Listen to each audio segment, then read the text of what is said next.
something like it is for the first time that you experience His presence.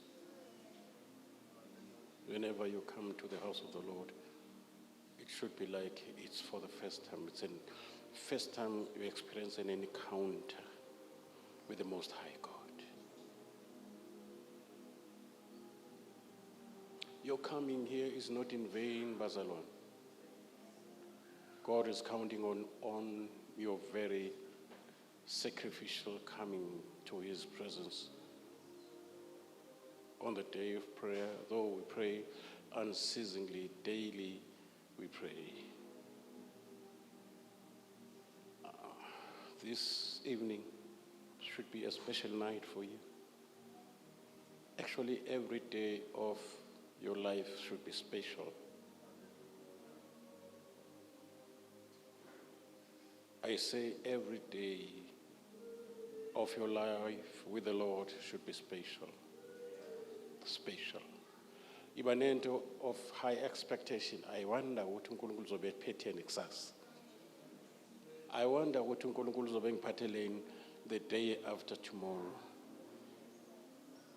There is a say which says, every day with Jesus is sweeter than the days before. As we keep on worshiping the Lord, the Spirit of God is ministering translation or transformation from one level of glory to another level of glory. Akufanele ukuthi into ebengiyiyona izolo ekuzoba yiyona namhlanje bengaphansi kwale bengiyiyona izolo. No, we are advancing, we are progressing. The Bible says the light of the righteous man is brighter by the day. It's getting brighter by the day. Those that were in the camp of David, as the days go by, they were becoming stronger and stronger. And those that were in the camp of Saul, they've become weaker and weaker. May the devil before you, as the day progresses, become weaker and weaker. And when, contrary to that, it becomes stronger and stronger. In Jesus' name.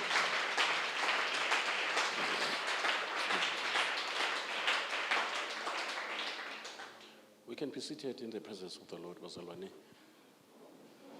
You can greet your neighbor and say, Shalom Aleichem.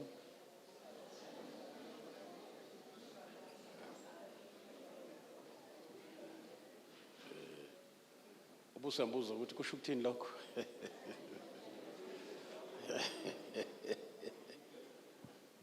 Tonight, Bazalwane, God has impressed this scripture in my life or in my spirit.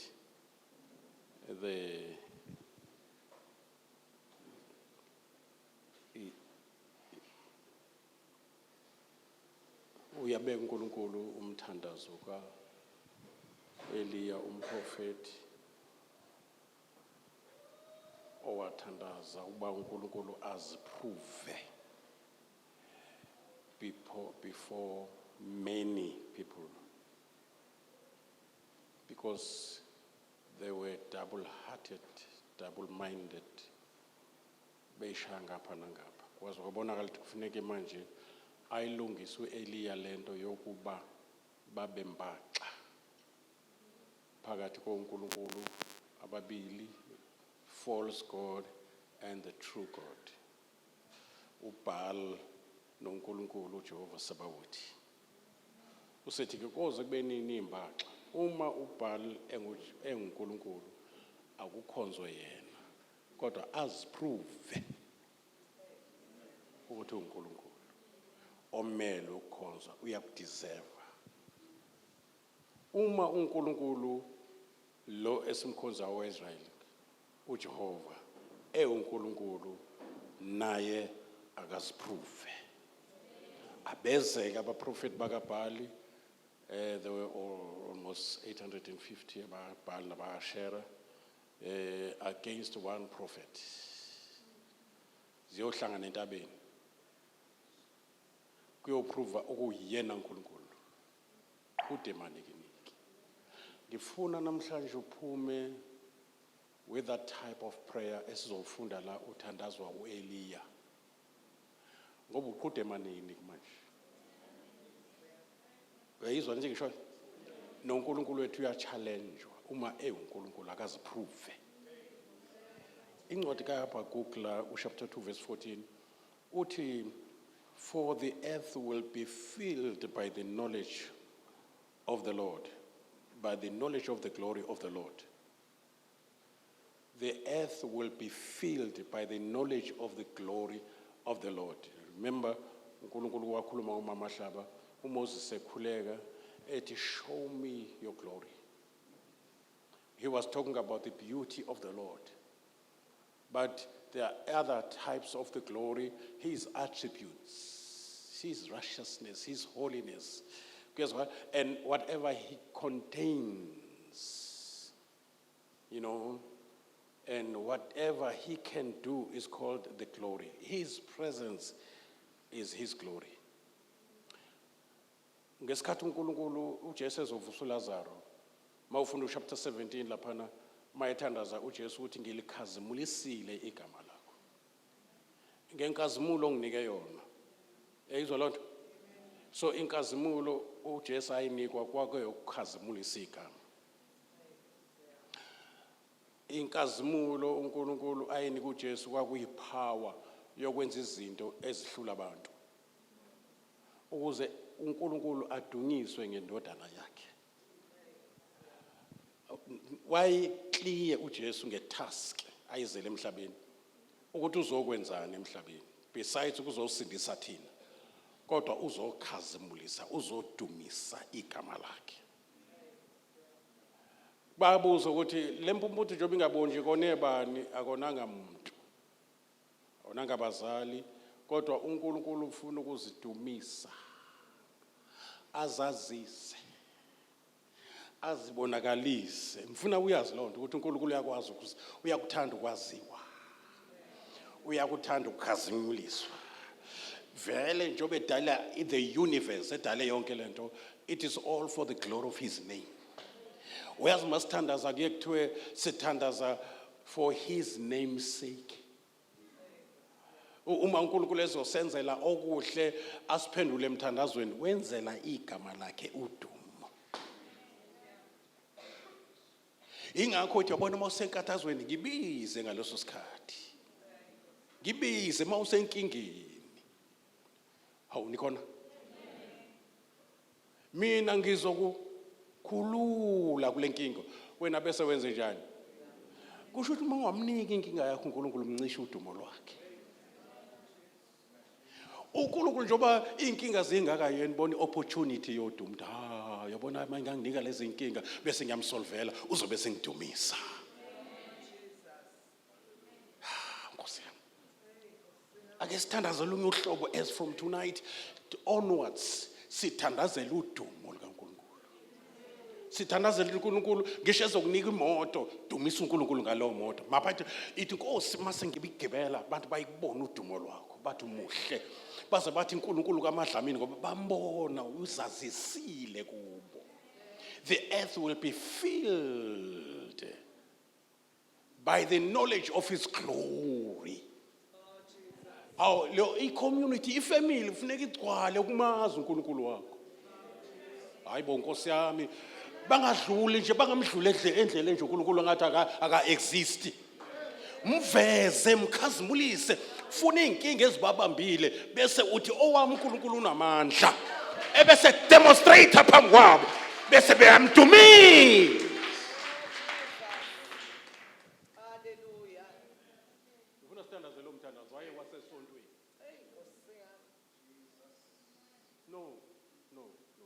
Mina ngikhuluma ngoNkulunkulu ukuthi noma inkinga ziza kuwe zithi bezixoxe zodwa zithi siyakuloya. Uyaya wena? Hayi mina ngiyasaba. Engathi ngizoba senkingeni kusho inkinga.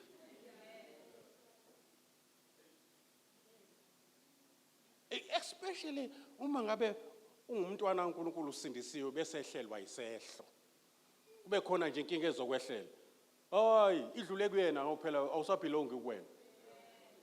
Uthi hayi angilethele angimiyeke uLazaro agula zafe ngimthanda nginjalo. ngoba ukugula kwakhe kuzobe kungekona ukuthi uyaphelela ekufeni, akuphelele ekufeni.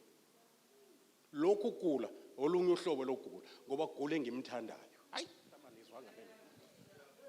Ithi message kaMartha ithunyelwa kuJesu ukuthi lo mthandayo uyagula.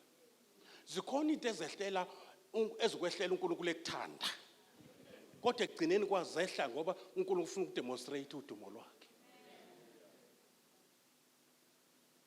Uxoshwe nje emsebenzini ngathi uxoshela ukuthi uNkulunkulu azidumise. Yakho uzothola ongcono umsebenzi. Ngoba konke kokholwayo kusebenzelana kube okuhle.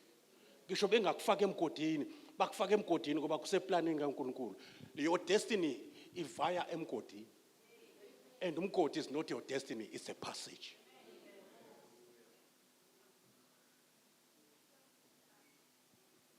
Nkosi yami. Nisekhona yini Nkosi? Yes. Ake sifunde ke laphana my God. Angizonilibazisa bazalwane. Sothi nje. Nisekhona? Yes. Ngifuna simbone uNkulunkulu wethu. Asizwafunda wonke lamavesi alaphana. 1 Kings chapter 18. Ngifuna sinqale la sebethandaze badela abaprofeti bakaBhali. Kwabonakala ukuthi uNkulunkulu wabo engathi usathatha iholiday. Uzobuya babone. Ukhathele namhlanje. Nisekhona?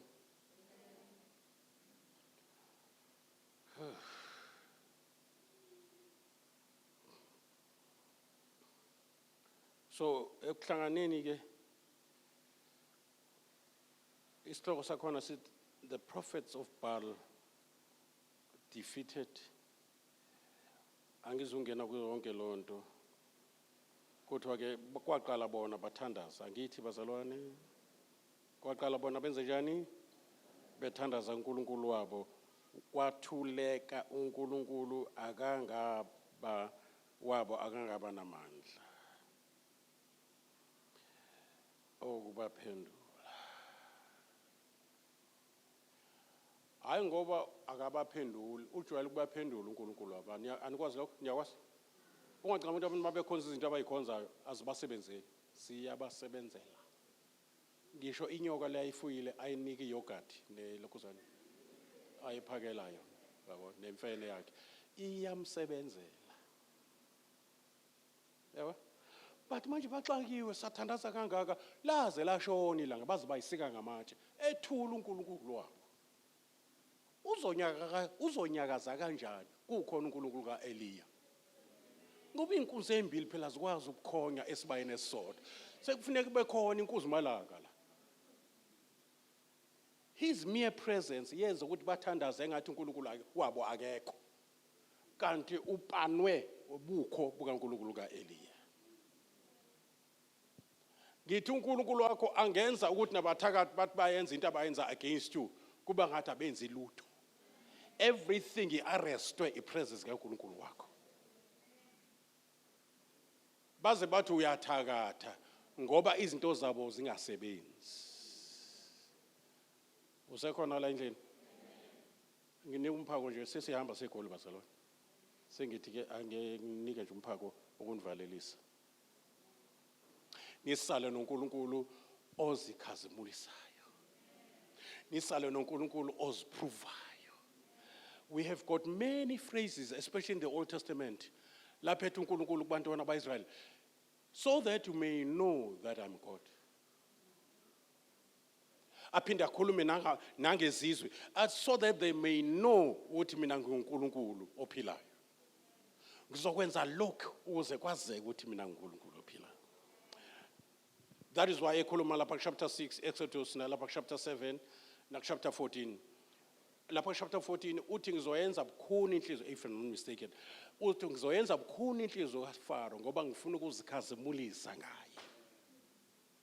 uzonilandela anilandele sendedelile ukuthi hambani niyezweni enizofike nimkhonze khona uNkulunkulu athe sevumile abophela amahasha akhe nempi yakhe anijahe kuzobenziwa yimina ukuthi inhliziyo yakhe ibe nje ngoba mina ngifuna ukuzikhazimulisa ngaye lento esibona ngathi inkinga uNkulunkulu ubone opportunity yodumo lwakhe hayi inkosi yami nikhona abantwana baIsrael basha uvalo uthi Moses fear not stand still glory to Jesus, and see the salvation of the Lord emveni uba uNkulunkulu esewenzile ummangaliso bawela miraculously uFaro nenqola zakhe namasotsha akhe bacwile ulwandle glory to Jesus waqala uIsrael wadumisa lento uNkulunkulu ebeyifunayo ya ibikhona indlela bebengahamba singekho isidingo sokwela ulwandle ubahambisa kule ndlela ngoba uyabona uzothola udumo la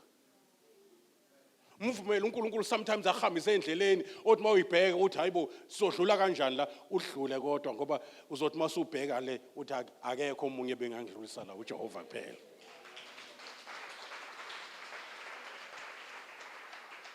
ngicela ngisho inkinga yakho namhlanje uyayizwa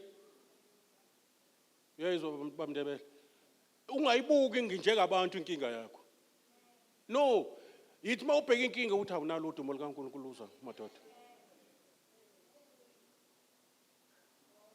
abantwana beIsrael ngesikhathi bebuka uFaro babethuthumela bebona ukufa mabebuka ulwandle bathi hawo Nkosi yami usihambiselana uNkulunkulu kwakungcono bekungcono sifele eGibhithe sizofela la babona ukufa bona kwabo babona itrap ukuthi uFaro akwazi ukubabamba nikhona kanti kuba bebembuka ngamehlo kaNkulunkulu uFaro njengoba esho kuMoses ukuthi ngizozikhazimula bezobona uNkulunkulu inkazimulo kaNkulunkulu uyabona naye inkazimulo kaNkulunkulu isilandela bese bebona ingcwaba likaFaro lo Faro enibona soze niphinde nimbone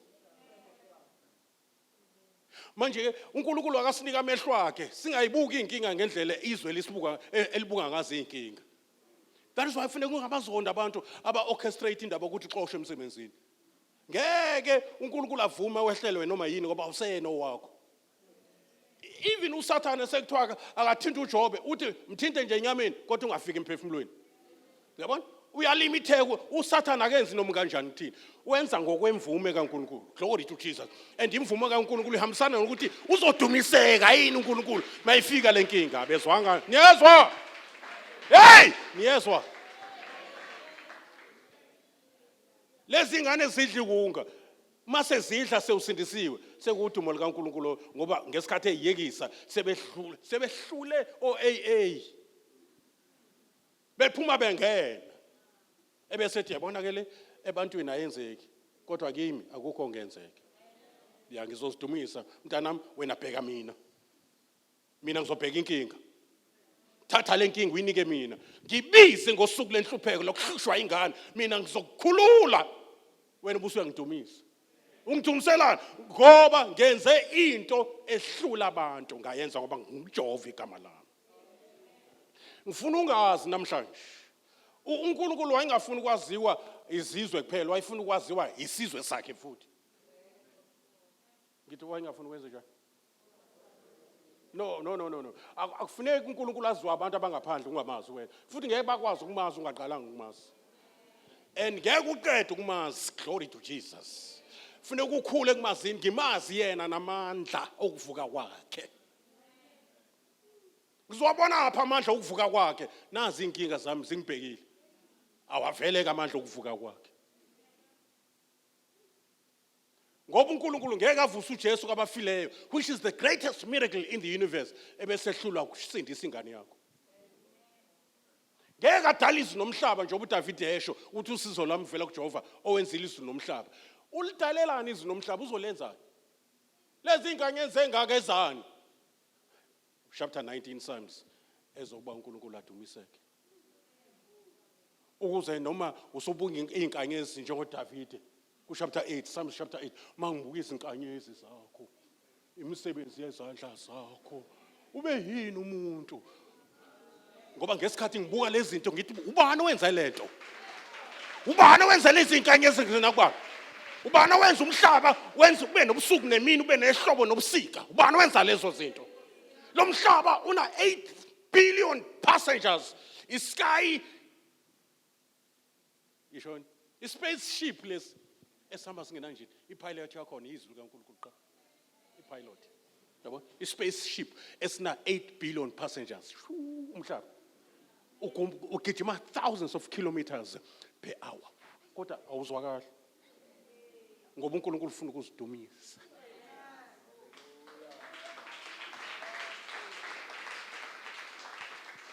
Musu kuthandaza umthandazo ukuba desperate ufuna uNkulunkulu akusize osizi.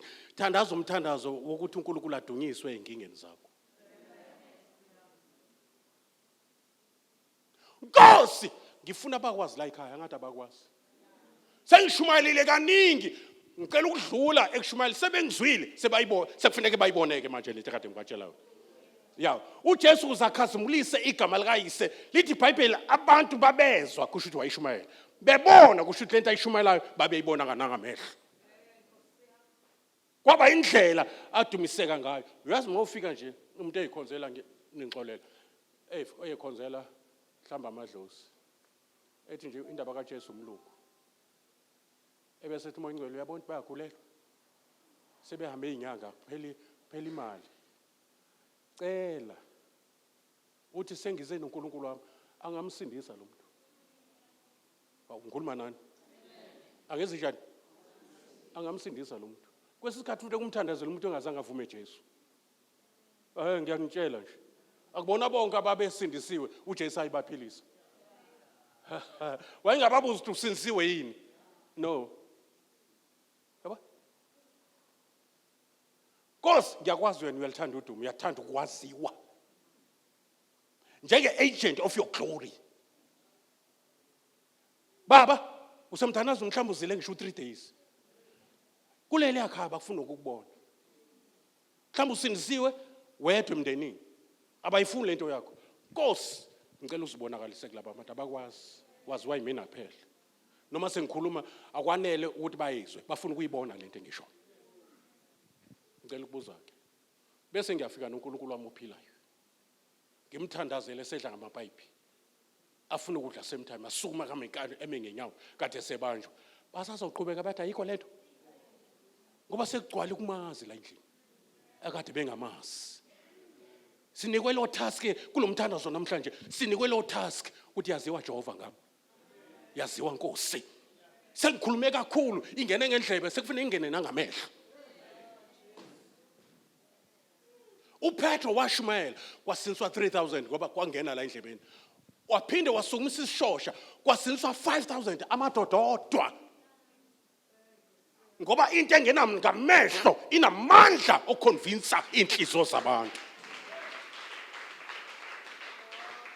Baqobela umuthi esihlalweni bethi kuze kushe nalo owenzayo lo muthi bathi usuku nje azohlala ngayo somshaya stroke. Bakubona uhlala ubuye ngakusasa futhi usenjalo. No man, uNkulunkulu walo muntu ngikhumbula nje bekhuluma noNgqo lo munye umama nje weyisangoma. Baxoxa ingane ziyaxoxa ukuthi hayibo kushaya inyoka eBrown la. Waxoxa noNgqo. Uthi ha inyoka eBrown phela inje. Kusho ukuthi bekuzokwenziwa lokho nalokho. Sathi sangoma ningamyeki lo uNkulunkulu enimkhonza. Sekuyisikhathi manje ukuthi uNkulunkulu yezwa baphumela. Sekuyisikhathi ukuthi uNkulunkulu wethu abonwe ngamehlo.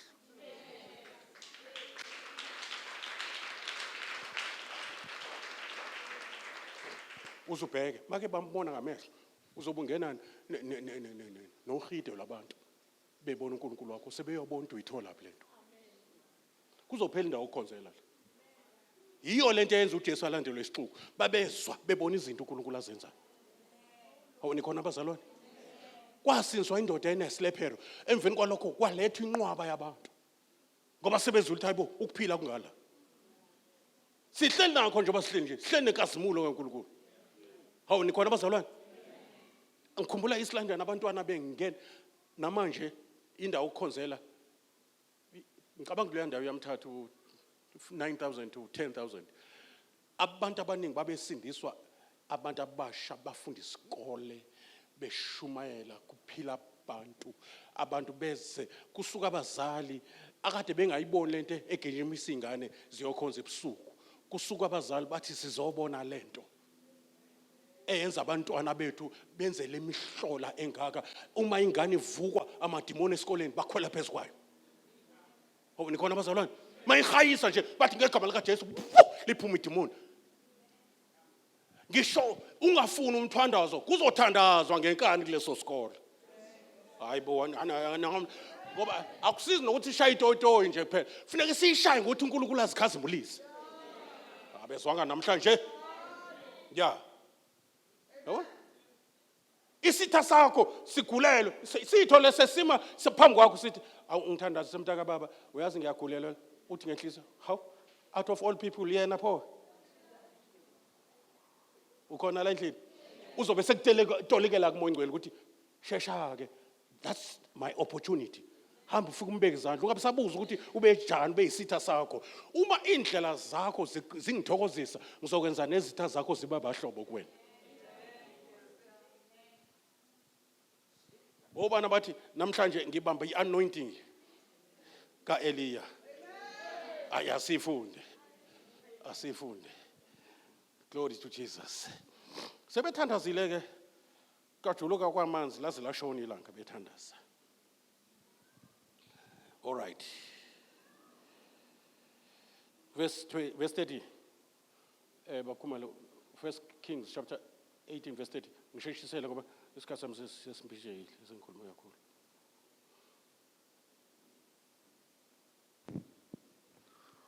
uEliya wayesethi kubantu bonke imake uEliya wayesethini wayesethi kubantu bonke ngoba that's where it started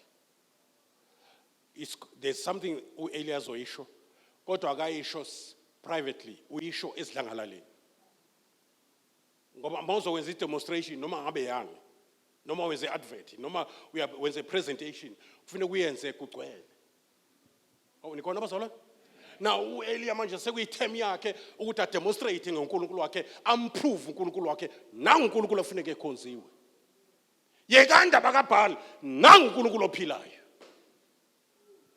qhubeka baba uEliya wayesethi kubantu bonke sondelani kimi asho sonke sondelani kimi ngoba uyayazi into eyiphela uthi uPetro sibheke usho endodeni engahambi uthi sibheke balekile ukuthi wazi ukuthi ikhonto kuwe abazothi mabeyibheka abantu ebashoke baphile ikhonto oyiphethe isilver negolide kungenze kungabi nalo kodwa ikhonto ngeke wephucwe umuntu qhubeka baba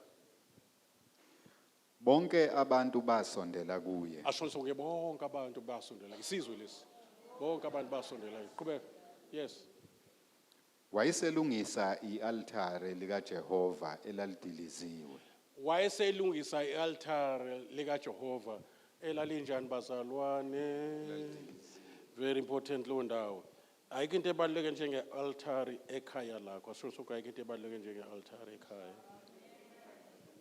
ngiye ngafunda la ukuthi an altar is a symbol of sacrifice, worship and divine presence, meaning the presence of the Lord.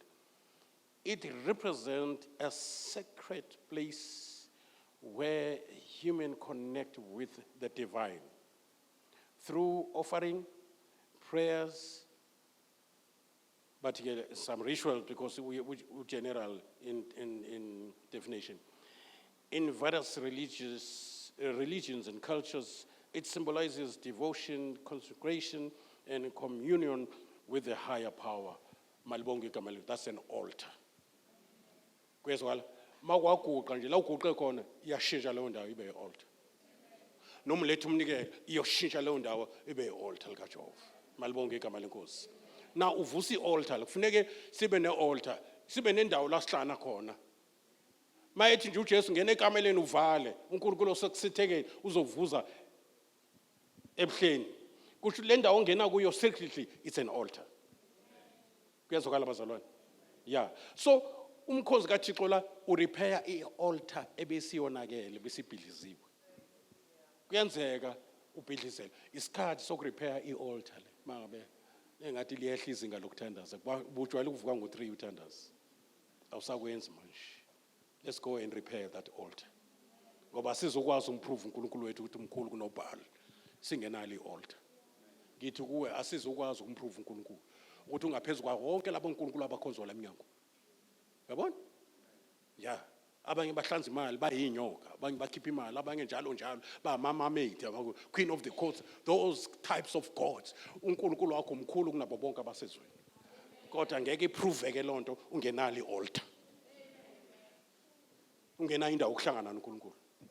Noma kusemotweni ivukelele into usemotweni ukhulume ngelwimi noma ukhulume hallelujah that whole car isijike i-altar likaJehova. Qhubeka nevesi. Verse 31. U-Eliya wathatha amatshe ayishumi nambili Yes sir. njengomumo wezizwe zamadodana kaJakobe Yes. okweza kuye izwi likaJehova lathi igama lakho liza kuba ngu-Israyeli. Yes. Wakha i-altare ngamatshe egameni likaJehova. Wakha i-altare ngamatshe egameni likaJehova. Kezwakala bazalwane? Yes, qhubeka. Wenza umsele ngase-altare nxazonke Zonke wenza ini bazalwane? Umsele. Soze ukuthi wenzani? Okwenza lo msele. Yes. wenza umsele ngase-altare nxazonke olingene namaseya amabili embewu. Yes. Wahlela izinkuni wayihlahlela inkunzi wayibeka phezu kwezinkuni. Yes. Wathi gcwalisani izimbiza ezine ngamanzi Yes. niwathele emnikelweni wokushisa naphezu kwezinkuni. Yes. Wathi kwenzeni ngokwesibili. Yes. Wayesethi kwenzeni nangokwesithathu. Now, Baphinda ngokwesithathu. La konje ngokwe context of the book of the chapter here. Kuzoprove uNkulunkulu okuyena okufuneka khonzwe ngani ngokuthi enzeni lo uNkulunkulu. Ehlise umlilo ungabaswanga izandla zabantu. uNkulunkulu ozowehlisa umlilo ungazange ubaswe izandla zabantu kuvele kuvuthe nje uyena kuzokhona. Nikhona abazalwane? Yes. Manje konje makuvutha lezi imoto eziyezifike zizocima umlilo sebenzisana amanzi. Manje nangu Eliya enza insumansumane la. Uzothandaza uNkulunkulu wakho uthi ehlisa umlilo kodwa uthelani? Amanzi kwenziwani ngawo? Manje kodwa ngoba uyenza nje ngokusho kaNkulunkulu akasenzeli nje umbona nje. Ukhona okhuluma ngaphakathi uthi hayi ke lento ephuma emlonyeni wakhe iphuma phezulu uyithatha phezulu. Thela ke inkunzi le ngamanzi nezinkuni zakhona. La kade kunomsele khona akugcwala amanzi. Ngifuna okade ngabaza uNkulunkulu wami aphume engasabheka eceleni yathi ngikhonza lo uNkulunkulu kuphela. Ayi kodwa uNkulunkulu wami ngiyazwa yini ngoba manje njengoba ngikhuluma nje ianointing engirelease phezulu. Ngizokwenza into engayenzi sense ukuthi ngathi ngifuna umlilo ngangithela amanzi. Ziyakwazi ukuvutha izinkuni emanzi? Ya, kodwa kuthelana amanzi. Nithele kube kanye nakabili nakathathu. Abachaza bathi it was about 20 gallons angazi but nje kwakuyixhaphozi nje amanzi. But ezulwini kwakuparafini kwakupetrol. Ubana bathi ngiphuma nalo uNkulunkulu ke engizothi mangimthandaza enze kanje ngiphuma nalo uNkulunkulu owenza into engenakwenzeka ngokwabantu. Lokho uzokusiza nokuthi mangabe into yakho beyithela ngamanzi ivuthe mo.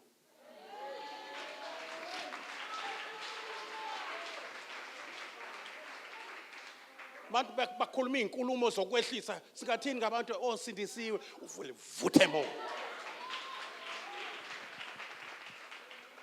Jesus. Yebo Jesus. Asikho esinye yiso lesi sikhathi sokuthi uNkulunkulu wethu aziwe. uJesu mayezovusa uLazaro uthi baba ngiyabonga. Ngiyazi ukuthi ngizwile wena uhlala ungizwa njalo. Kodwa ngenxa lesixuku baba. Yabo lo Lazarus akasavuselwa ukuthi kwenze njani. Usevuselwa nje ukuthi lesi sixuku sazi ukuthi ubani lo. Ngesikhathi uJesu kuvuka isivunguvungu singakavuki ngesikhathi ethi kubafundi bakhe asuweleni madoda sengaphesheya. Umazi ngaphambili. All knowing God. Wayazi kahle ukuthi kuzosuka istorm. Ya, wayekwazi lokho ngoba wazi ngaphambili. Kodwa uthi asiwele. Akasho ukuthi manje inkinga kungathi kunestorm esosuka la. Asiwele in spite of. Ake sisuke kuthiwa a great storm, asho ukuthi great storm. Sisuka uJesu ekhona, asho ukuthi siyasuka izinto uJesu ekhona. Storms, financial storm, legal storm, moral storm, social storm, xatshane lemndenini ungakhulunyiswana kube nama storms socially. Physical storm, ubathe athi dokotela kuwena kugijima icancer la kuwe 6 stage 4, that's a storm. Kodwa mayenzeka uJesu phakathi. La indaba la ikhona. Ivuka uJesu elala emkhunjini. Ungacaba ukuthi umkhumbo noJesu istorm asivuki. Kodwa sivukele ukuthi adunyiswe. Hawu nikhona abazalwane?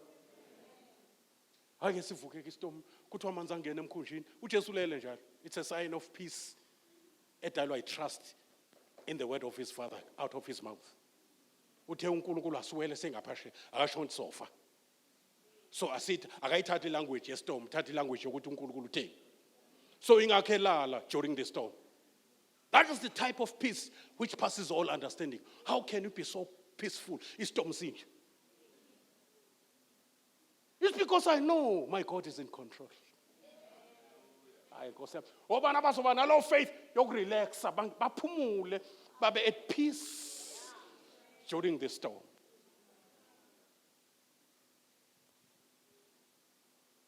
Hayike bavuke batatazela abafundi ke behlabenyiwe bakhipha impahla la benze njini bachitha namanzi umkhumbi wagcwala amanzi to the point where bese funa ngabe wenze njani wantanto umkhumbi ugcwala amanzi because ubungeke ucwile uJesu ekhona noma ngabonakala inkinga zakho ngathi ziyagwinya uJesu ekhona kuzogwinyeka zona Nkosi yami sekhona la nje. Hayi, Nkosi yami. Bathi Jesu bavusa uJesu ilalela. Awukhathali ngendlela alele ngayo. But lo muntu ulele. Yathenga indoda. Ipapa ipashangiso guquguqu kanti amadimoni. Yavuka yathi, "Oh, kanti wena Satan, yahamba ulala." Ngiyacabanga uSathane yamcasula lento waduba nayo ahamba. Hallelujah! Ngoba anything, any problem, any Goliath that you are facing is defeated before you fight. We position we dimension where you are more than a conqueror before you fight. By virtue of being born of God, you are more than anything that is born of God overcomes the world.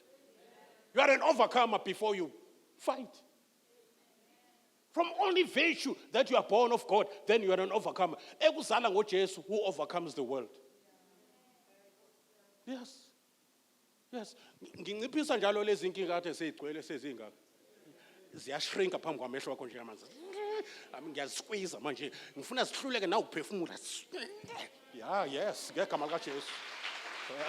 Hey, my God. Yes! Yes! Awuve kumnandi ukhuluma out of experience. Sidlule entweni noma mahlabe ezintweni. Kodwa siphumele ngale sithi glory. Kuthi uPetro, you are no more Simon or a reed. You are Petros, a rock. If you faka a rock emlilweni, alish, mafaka umhlanga emlilweni, uyash. Umvumi ongcwele namhlanje athi you are Petros. Even if you go through some fires, waters, because greater is he that is in you than the one. Wavuka uJesu ethi kuthele kodwa ethi lento befuneke nikhuze nina lento. Yini bwana esabe? Akasho ukuthi hayi bafana bami nenzeka senangivusa lezi zinto zizwa mina. Akasho njalo. Beningeke nilunge. Instead uyathukuthela bamvuselane. Befunike bona bathathe lelizwi alishoyo. Wathi siyawela siyangapheshe bese bekhuluma neStorm. Storm, you cannot do that. There's no way you can do that. Vele asiwelelanga ukuthi sishone, siwelela ukuthi siye ngapheshe. Hayi uJesu wavuka ke. Wathi peace be still. Kwathi cwaka. What was a great storm became a great calm. One extreme to another extreme. Malibonge igama lenkosi. From inyembezi to laughter. From pain. Nikona bazalwane? To joy. See, God can do that. He knows how to calm the storm. And there were different types of storms. One was physical, less all one. Was one. Another one was emotional. Uvalo labafundi bakhe walirebuke nalo. Another one was demonic. Mayisewele ngaphesheya indoda enamademoni 6,000. That was another storm. Yabakhama indoda kade ihlephula amaketanga isinga ngamatshe ihlale emathuneni ingatheyimeki bayibophe igashule yayihlaselwe istorm esidemonic. Saphuma istorm sangena engulubeni sahlanya zawungena olwandle. It was the marine type of spirits. Washo kanye wathi phumani acela athi cela ungene ngubani wathi phumani kwathi cwaka yasanguluka indoda yabasezingqondweni kade ingahambaze yakhumbula ukwembatha. All kinds of storm, they can listen to your Jesus. I say all kind of storms, they can listen to the name of Jesus. No man by cancer, that's a storm.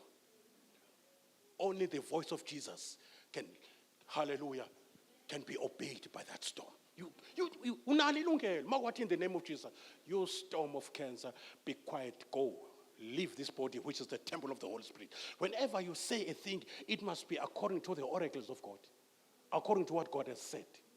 See, when you speak a language of faith, it must be a language that corresponds, that is in alignment with the word of God. When you contrary to the word of God, you must speak the word. Then imvelo nezimo zizokulalela ngoba zizwa isindo sezwi kaNkulunkulu out of your mouth. Awuqedele baba. Hey, Nkosi yami ngifuna undlela isikhathi sekufuneka sithandaze Nkosi yami. Verse 35. Jesus. Amanzi agobhoza ngase-altare nxa zonke. Yes. Wagcwalisa nomsele ngamanzi. Yes. Kwathi ngesikhathi sokunikela ngomnikelo wempuphu Eliya umprofeti wasondela wathi, Yes. Jehova uNkulunkulu kaAbraham Yes. noka Isaka noka Israel. Now ngifuna sibambe lento.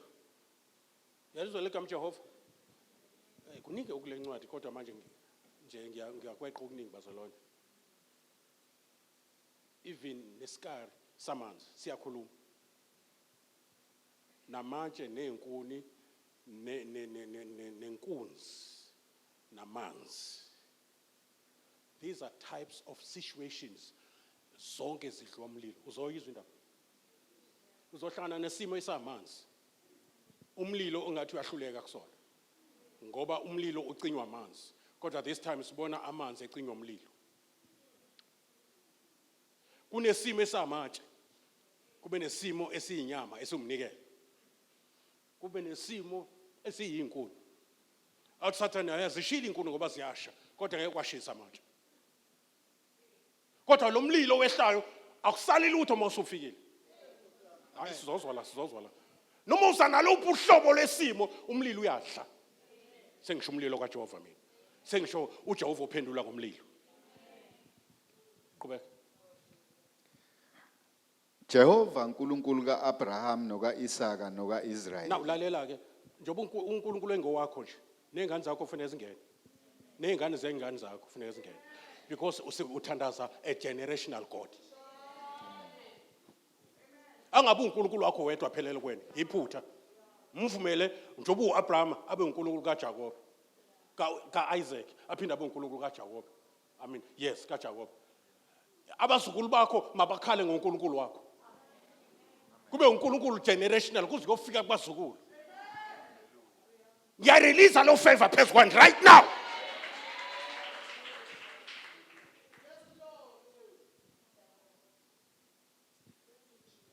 Unalungelo ukuthi uNkulunkulu wami noNkulunkulu weingane zami noNkulunkulu wabazukulu bami bengakafiki addresse kanjalo. Uze ngabikho ngane la ezohluka iwunga ngoba sewuyithebule bonke wababisa wathi mina nendlu yami somkhonzo uJehova crack up awusam. Shambaraba sha. Yeah. Thwebula umntwana wakho umbambe umfake kuloNkulunkulu wakho angizungena ngedwa ngena nengane zami angiphumi ngedwa eGibhithe ngiphuma nabasha bami ngiphuma nenkomo zami ngikhuluma nebusiness yami ngiphuma yonke into awuzodla lutho Faro awuzothola lutho njengoba siwelula nje olubovu nje siwela nazo zonke izinto. Qhubeka neverse sheshisa.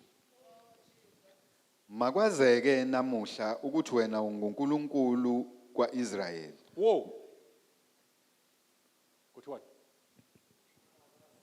Uyathandaza njalo. Ake uzuthandaza imlembelele kuze kushone ilanga. Ingakho ethandaza egcineni ilanga selishona. Ukuze ngingaze kuse yena ethandaza. Akathandaza umthandazo ka 1 2 3 go zasha. Sometimes sayidinga umthandazo njalo. Oh nikhona lokho abazalwane. Mawufunda uJohn 17 umfunde nje. Umfundi ubona ukuthi uqedwe isikhathi esinganani ufunda lo mthandazo uJesu kade uthandaza. Ubona ukuthi uthatha isikhathi esinganani ufunda umthandazo kaJesu ezovusa uLazaro. Ufunda ubusubeka iwash la. Within 3 minutes usuqeda indaba. Impumputhe yakhala that is prayer. Jesu ndodana kaDavid ngihawukele. Yaphinda yathi Jesu ndodana kaDavid ngihawukele. Wazwe uJesu kade edlula ngendlela. uJesu wambiza wathi akabizwe weza wathi ngikwenzeleni wathi kuba ngibone how many minutes and ifaith yakhe yamenza ukuthi alahle ingubo esaya kuJesu engakaboni ngoba ingubo egqokwa abantu abangaboni babe recognize ngayo kusho ukuthi wayitshela ingubo ukuthi angisakudingi sengiyolanda amehlo wami ifaith leyo hayi indaba uthi ngiso try asitry kuJesu siyakholwa hey Nkosi yami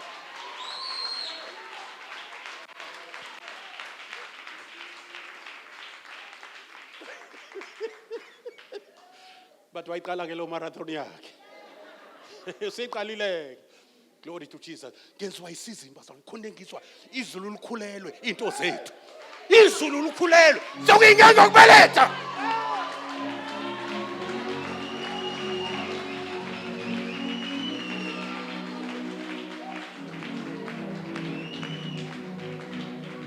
uNkulunkulu ufuna sengisho uNkulunkulu let me tell you ngivumeleni ukuthi ngiyikhulume ngiguqile lento uNkulunkulu ufuna le nkana yenkinga yeminyaka ufuna ukuzidumisa ngayo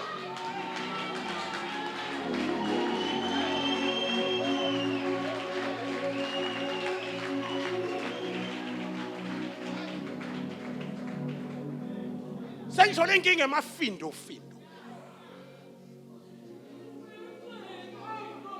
ngithi le nkinga emafindo uthi uNkulunkulu bring it here khona uzongidumisa kusasa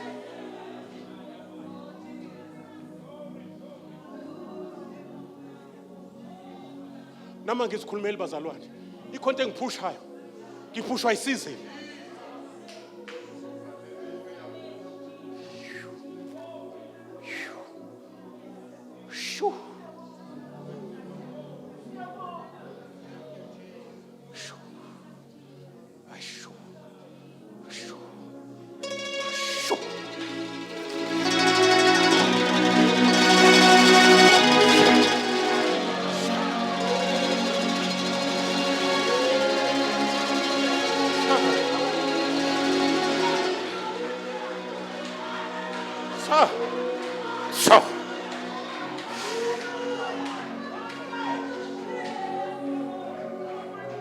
Salikhula nje likhulu ukuthi emhlabeni zihlupheko zithulisa no uPaulos noSilas azange lithule ihubo noma singafika ziphi inhlupheko ngeke silithulise ihubo lakho in the name of Jesus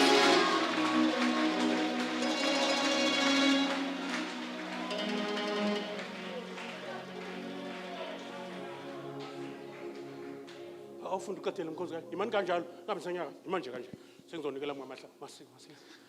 Makwazeke namuhla ukuthi wena uNkulunkulu kwaIsrael. Akwazeke next year. Shayishani.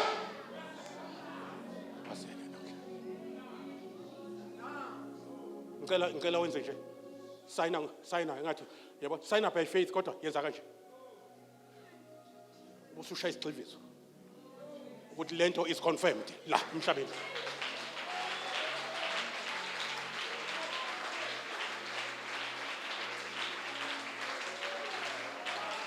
Hey!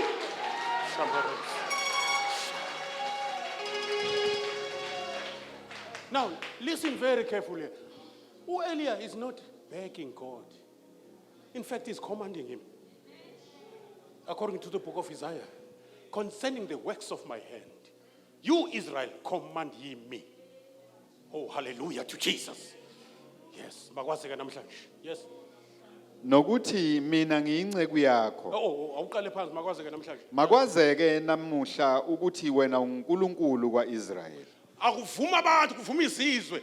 Sithi uNkulunkulu akufuneka akhonzwe yilo. Ungapheleli lapho qedela. Nokuthi mina ngiyinceku yakho. Hey! Mabwazi umhlaba mangifika nje kuthiwa bafika nasebela abaphendula umhlaba upside down.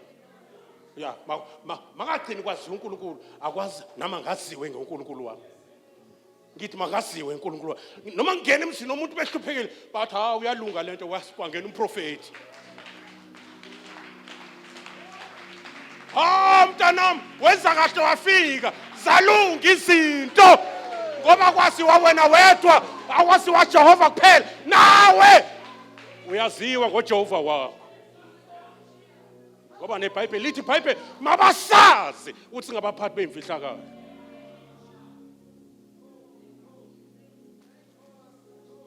Bakhombe bathi lento ihamba noNkulunkulu ngiyamazi uNkulunkulu lento. Bathi noma bethandaza bathi uNkulunkulu kaHadebe bambonile uNkulunkulu. uNkulunkulu wazidumisa ngoHadebe. Manje uhlanganisa uHadebe noNkulunkulu mayithandaza. Akasasho ukuthi uNkulunkulu kaAbrahama kuphela. Usethi uNkulunkulu kaMadlamini awungizwele la ekhaya. Ngikubonile wenzima ngakwamahla uMadlamini. uNkulunkulu indodakazi yakho. Haleluya. uNkulunkulu wayo ngiyamesaba. uNkulunkulu wayo ngiyamhlonipha. weNkulunkulu kaMadlamini. Sekuhlangana uNkulunkulu nawe uphakathi emthandazweni. Qhubeka nevesi. Nokuthi ngenzile konke lokhu ngezwi lakho. Angijabona ukuthi bengayisukeli mayitha kuthelwa amanzi. Angijabona ukuthi khonto obekhuluma ngaphakathi engasho ukuthi thela paraffin uza kusheshe evuthe. Thela amanzi la wacima umlilo. Khona kumele izoba uparaffin. Glory to Jesus. Hallelujah. Qhubeka nevesi. Ngiphendule Jehova ngiphendule. Hey! There are times. Whoa, wait. There are times where umoya ngcwele uzokwenza uyithole sewudemand impendulo.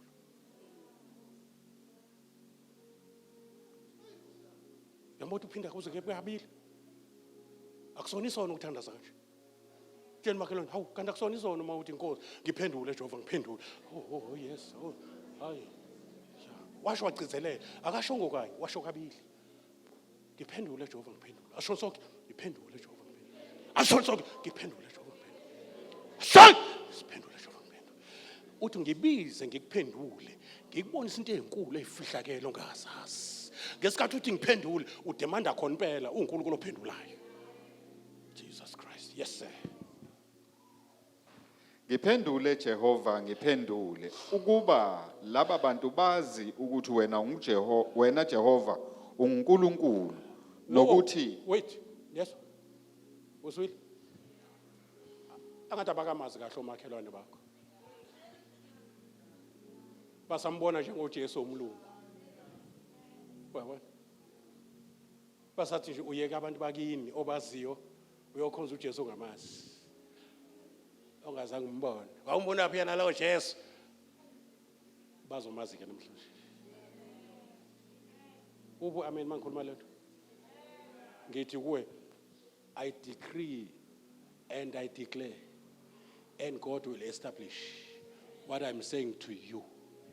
Ngithi kuwe uma sibambisana nelento esho uNkulunkulu namhlanje uzokwaziwa ke 2025 bazomazi sesisithi isikhathi bengamazi.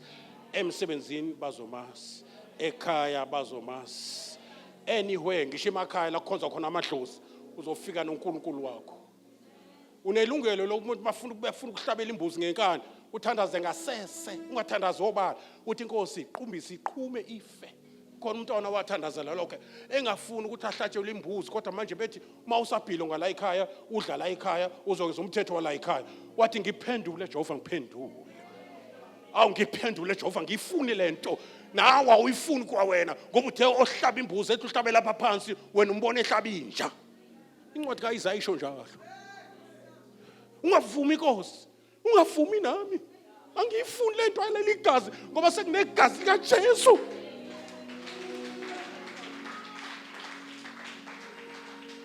Iboshelwe imbuzi lapha izohlatshwa kusasa. Mabevuka ifile ibheke iqumbisisi ibheke phezulu. Ishaya uJehova ukuze laziwe igama lakhe.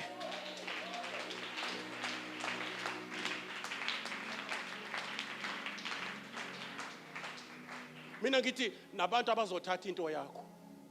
Mhlamba kuthathela imoto. Hamba uyongena emgodini endaweni yakho uthi Jehova mabakwazi ukuthi wena Jehova. Abathathanga yami imoto, bathatha imoto yakho.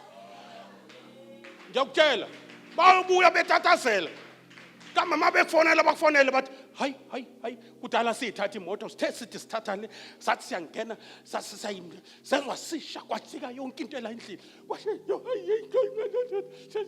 siyaxolisa nangu ukhiye siyasha. Ngithi bahle Jehova bahle. Leso sikhathi manje. Leso sikhathi manje. Leso sikhathi manje. I say ileso sikhathi manje. Yamukele ngokholo into ngisho ileso sikhathi manje bambone uNkulunkulu wakho. Yes, qhubeka. Nokuthi uphendukisela kuwe inhliziyo. Yebo. Qedela. Sheshisa. Wawusuwehla umlilo kaJehova. Kwehla kwabantu. Kwehla okabantu kaBhali. Angeke uboneke ukuthi okaJehova wenzayo. Qhubeka. Wawuqeda umnikelo wokushiswa.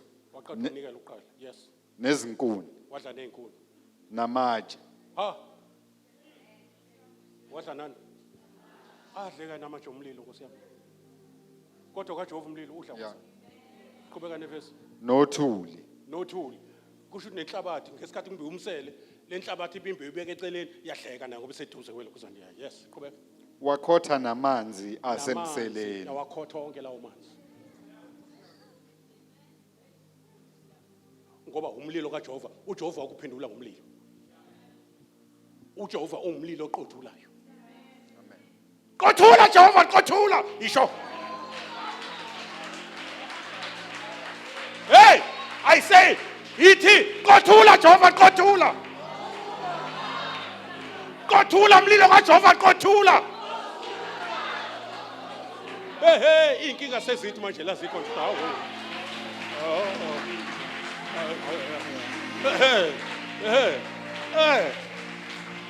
Ngeke umlilo kaJehova ushisa amatshe bese uhlula ukushisa ikhensa.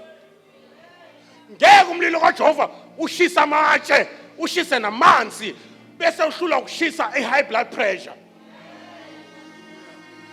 Bese uhlula ukushisha ihunga phakathi emaphashini nasegazini lomfana wakho odliwa ihunga.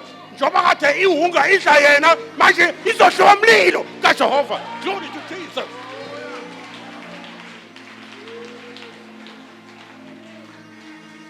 Kubeka nevesi.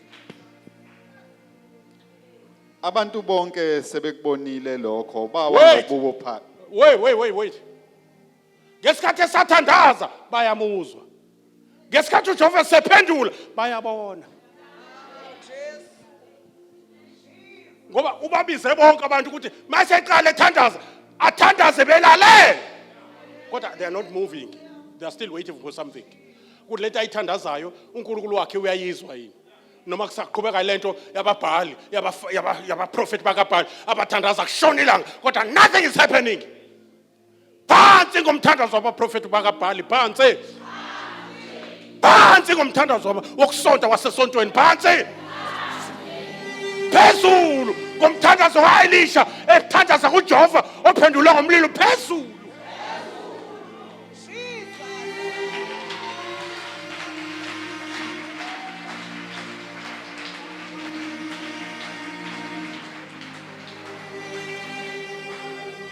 Ngicela usho lamazwi emva kwami. Lo unyaka ashonto wokuthi abantu babone amandla kaJehova uNkulunkulu wami ephendula ngomlilo. Nasho lo phansi ngomlilo. Kusho ukuthi akusali manje, akusali umnikelo, akusali izinkuni, akusali manzi, akusali inhlabathi. Umlilo kaJehova yihla.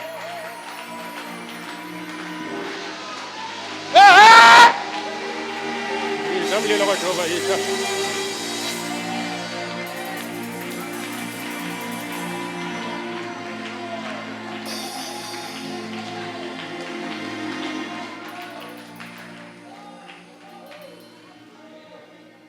Abantu bebona. Abantu bonke sebekubonile Asho sonke lokho. abantu bonke. Ya abezokuxoxelana ngoba babone bonke. Makuthiwa abantu bonke kuhlanganise kusho abaprofeti bakaBhali bonke kade belandela uBhali bazobona uNkulunkulu kaEliya namhlanje. Qhubeka. Abantu bonke sebekubonile lokho bawa ngobuso babo. Bathi Benzani abantu? bawa ngobuso babo. Lo uNkulunkulu kade bengamkhonzi bemixa nabanye uNkulunkulu bazomkhonza yena yedwa bazokugoba phambi kwakhe. Uyababona abomndeni wakini sebegoba? Uyambona ubaba wakho obenephandle izinyanga yaziwayo sekushiya ikhwama esenikele enkosini sezishiswa because manje uvele wabona uJehova emkhulu wakhothama. Oh mabakhothame Jehova mabakhothame. Kodwa ngeke bakhothama bengayisibonanga izenzo zakho.